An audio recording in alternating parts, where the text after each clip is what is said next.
Hi,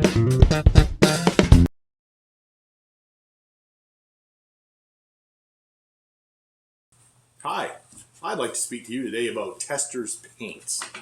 Now, I've been in the hobby business. I've run the hobby center since 1986, so that's a little over 36 years now.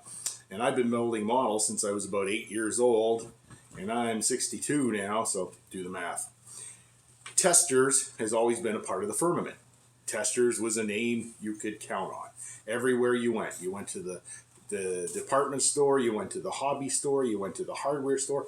Anybody that had some model kits also had a Testors display, so you could buy your Testors glue and your Testors paint and all that kind of good stuff.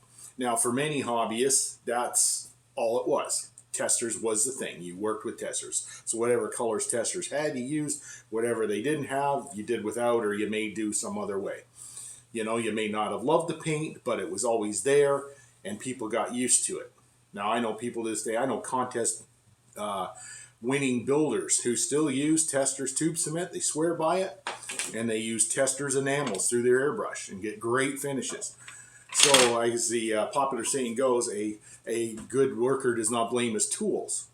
So if you know how to use the stuff and you know how to work with it, you know, it can be your thing. If it's all you got, that's what you do. You make the best of it. But as we all know, if you have access to other stuff, Testors is not what you would call the premium brand. It's the basic one. It covers all the basics, the rudimentary colors, the glues, and that. Now, in their heyday, which was as little as 8, 9, 10 years ago, they had the Model Master lines of paints. They had a huge selection of paints, international colors. They had the Aztec line of products and accessories. Like, the thing was huge. We had a nautical color set. We had a fantasy color set. And they were really doing good things in the hobby. Now, they did get bought out at some point by Rust-Oleum, one of those big corporate things. I guess the bean counters look at the numbers, and Testors isn't making them oodles and oodles of money because it's a hobby thing, right? So they've tried to reinvent Testors. They got Testors more in the craft market and more in the, I think you can find it at Canadian Tire in some shape or form. They might even be back in Walmart to some extent. I don't know. But they're looking for that big spread as opposed to us little bricks and mortars hobby stores, which of course are disappearing annually. There's less and less of us. So maybe that's the reason for it. I don't know. But it really feels as a hobbyist, they've really abandoned us and they've just dropped us. Now, to add insult to injury, we went through the COVID pandemic, and through most of it, there was shortages. There was shortages of model cement. There were shortages of spray colors. There was times I think we went 6 months at one time without Delco. Delco is one of the staple products Testors make. People love Delco. So we had to do without during the pandemic. It started to come back online, but by then, like in the colors, the Testors spray colors, I was so low on them, it was just easy enough to say, yeah, I don't think I'm going to do it anymore. I've got, 101 Tamiya colors. Tamiya is a much superior spray paint. Yeah, it's smellier, but all the qualities like speed of drying, hardness of finish, and so forth, make it the better choice. Especially, and this is my next point, why, when you're the get-in product, why you're the one that people start with, that introduces people to the hobby, why did you now price yourself higher than the premium brands? Now, if you haven't been paying attention, this is Canadian prices too, by the way. I'll tell you up front. I'm a hobby store in Ottawa, Canada, so I'm giving you Canadian retail prices in my store. Testors model glue doubled. It's now $6 a tube. At $3 a tube, $3.49 a tube, whatever it was, you didn't even blink twice. $6 a tube. There's lots of other options out there. Revel Contacta Cement. I want your feedback on this. Have you used this product? How does it compare to this product? I'm guessing it's better, but I'd like to hear from you. I don't use this stuff. I use liquid model cement. And speaking of liquid model cement, Tamiya, extra thin. It's my #1 selling model cement. Tamiya is a trusted brand, a very quality brand. That's my #1 selling liquid cement, but there's people that like to use the Testors liquid cement because it dries a little slower and they're used to it and it does certain things a different way and whatnot. My latest price on this is $9.98 a bottle. This stuff's like $6.49. $9.98 for a bottle of glue. Seriously? Come on. Spray paints. Remember I talked about Delco?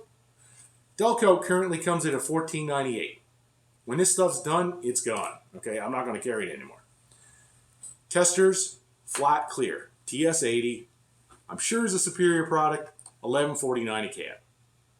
So if you're going to price yourself higher than what I consider a premium brand, you better have the stuff. But I think it's the same. It's the same product it's always been. It's just super high price. Testors, little enamels. This is the one. We grew up with this. People will tell you stories about how it was 15 cents a bottle when they started. I mean, that's back in the 60s and whatnot, but still, it was an affordable price alternative. Even up to a few weeks ago, we were selling this stuff for $2.49 a bottle. So that's not a bad price to buy some colors to get into modeling, right? Now it's $4.98. Okay? I got the Tamiya enamels, which we reintroduced into Canada. They were unavailable for a long time, but the importer started to bring them back in because of the unavailability of Testors products during COVID. This stuff's $3.49 a bottle, and there's more of it in a bottle. This is like 7 mils. This is like 10 mils. So it's cheaper, you get more, and it's a Tamiya quality product. You want to talk about thinners? Enamel thinners? Testors 1156. It's like 51.7 mils. This stuff was like $5 a bottle. Okay. It's $9.98 now. Okay? There's Tamiya. This one's 40 mils. It's a little less, but it's $5 a bottle. And if you need lots of enamel thinner, you can get this size from Tamiya for $9.98. Versus that for $9.98. That's 50 mils. That's 250 mils. Like, I don't know what to say. Like, I sound like I'm harping here, and I kind of am, because I feel betrayed as a store and as a hobbyist by Testors and what's going on here. I can't figure it out. Do they just not want the hobby market? You know, what are your thoughts? Do you know anything I don't know? Please share. I'd like to start a discussion about this. Maybe it'll reach the ears of Testors, Rust-Oleum, and they might do a rethink on this. Here's another one. They're spray paints. This is clear blue. Now, currently, I would have to sell this stuff for, I think it's $11.49 or $11.98. Might even be over $12 now. It's getting silly. To me, a clear blue, $10.98. Quality product. It's a lacquer spray. As we know, it'll go on smooth. It will go on nice. You get really good results. Testors enamel was always tricky. You had to have certain conditions. You had to heat it up. You had to do this. And you had to be very careful. You get that enamel ripple, which was always prevalent in a Tamiya spray bomb. Unless, as I say, if you're a good tool worker and whatnot, and you know how to use your tools properly, or ingredients, as it were, you might work with this stuff, and you might come out with superior finishes to everybody else. And good on you, because you got to work with what you got to work with, and we all find our own way to do stuff through trial and error and experimentation. Another last thing, there's your Revel Precision Poly Cement. You know, it's got the nice needle applicator in that. This stuff's about $8.49 a bottle. Testors makes that little triangle bottle. Thank goodness I don't have any in stock. It's currently running $14.98.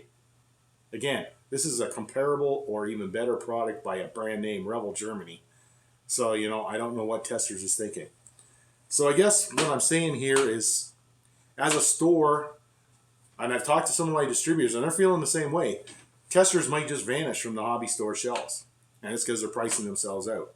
It's like, why would we stock it? Why would you buy it if it's getting this ridiculous? But I don't also want to start a panic. Like, I don't want people to come in here and get upset with me because Testors, the brand they grew up and loved, is no longer on the shelf. You know, what's the deal with that? If we can talk them through it, we can show them that there are alternate products and better products. There will be some stuff that would be missed, like Stoplight Red and Turn Single Amber. They made some really cool colors that kind of hit a niche in the market. And myself personally, I came to love the little Testors enamels again for the money. Gloss black, for example. If you lay that down with an airbrush, that makes a really superior underlay for your alclad metallizers. So I got to liking that again.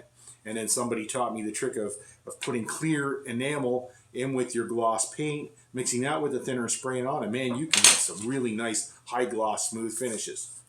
Now, if you're tuned into our social media platforms, we ran a survey on both of our Facebook platforms. Now, we didn't get a large number of turnouts, but we said, hey, should we carry it or should we drop it?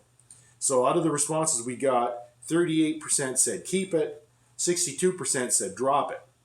So that's about 2/3 say drop it, 1/3 says keep it. So 1/3 is still a lot of people. Like, if all the people in the store, if 1/3 of them still want it, I mean, I can't just go throwing it out. I'd like to know what you think. This is very important to me. Leave your comments below. What do you think about Testors generally? What do you think about the new pricing structure? Do you think we should still carry it? You know, there's a certain amount of loyalty. I mean, it's all one-sided at this point. Rust-Oleum Testors doesn't seem to have loyalty to us hobbyists or hobby stores, or distributors for that matter. Yet we have a loyalty to the brand because this is the brand we grew up with. This is the brand we started with. This is the brand that you could buy anywhere. It was trusted. If you could find some model paint and glue, you would find Testors. So I don't know if they don't want to be that guy anymore. I don't know if they have another vision for what they are. I was looking around on the internet. I found some nostalgia stuff. Like Testors has their own Pinterest site. And they have like a little nostalgia section. So they've got, you know, their old packaging and their vintage advertising and things like that. It's all really good and well to say, you know, you've been around 70 years and you're a cornerstone of the hobby, except for when you're not anymore. You can't rest on your laurels. You either are or you aren't. But don't tell me what you did in the past. We know what you did in the past because we grew up with you. What are you doing now? And why are you doing it this way? Please hit the like button, subscribe if you haven't already, and please, let's get a conversation going about this. I feel as a hobby store owner, this is very important. This is like a huge betrayal. The Testors, you know, it was bad enough when the Model Master stuff dropped. We had a big following for that. It was a large paint line, really cool colors, really specific colors that you couldn't get from anybody else. And I just went out, all gone. We discounted ours to get rid of it. It's all done. It's all gone. There's people still looking for it because they like it so much. But they've abandoned it. I don't know if it's ever going to come back. I'm not on the board of Testors, so I can't say. Anyways, leave your comments below. Let's get a conversation started. Hey, maybe they'll listen to some of us. Maybe they'll catch on to our displeasure. But if we don't make it known to them, they're just going to do what they want, and we're going to suffer as hobbyists for it. Thanks for watching, as always. We'll see you again real soon.